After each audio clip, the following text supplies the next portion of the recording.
It's been devastating for him and our family. The impact plays over and over in his head. It'll never go away. His defense team saying Herron made a mistake and didn't fully understand the consequences that could occur while speeding. Dr. Michael Scott Mayer also testified that scientifically, the brain of an 18-year-old isn't fully developed and wired the same way the brain of a person in their 20s is. How could he do something so stupid? He's a bright kid. It is because the stop and think part of the brain, the frontal lobe, where we stop and think about our action, is not developed. Herron's family also talked about selling their house and fighting their insurance company to get money to pay the Reisinger-Robin Holt family. We also have a perspective on this. So I don't want to seem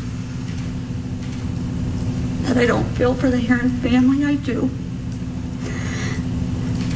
But their perspective on what they've lost can't compare to two sweet souls crossing the street coming home from a party. The state also pulled up a log from Herron's Mustang that details how fast it was going just days before the crash, 162 miles per hour on I-75. This was a crash, not an accident.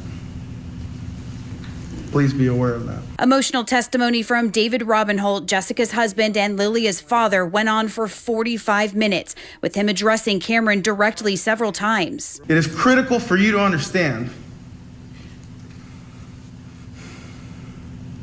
that you've created everlasting pain and depths of sorrow. He described his wife, her character, and personality. He then discussed how it feels to walk into his daughter's bedroom. I can't get the thought out of my head of the entitled monster who killed them.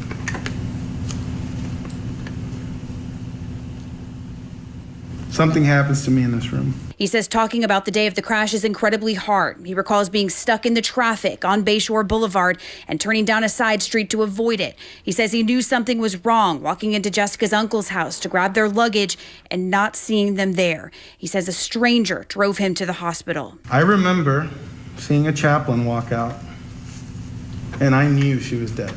I can't explain to you the effort and courage it takes to walk into that morgue and see the injuries that you created on her. David, in the end, begging the judge to give Herron a maximum sentence of 30 years. The judge has yet to make a decision. Heather Lee, ABC Action News.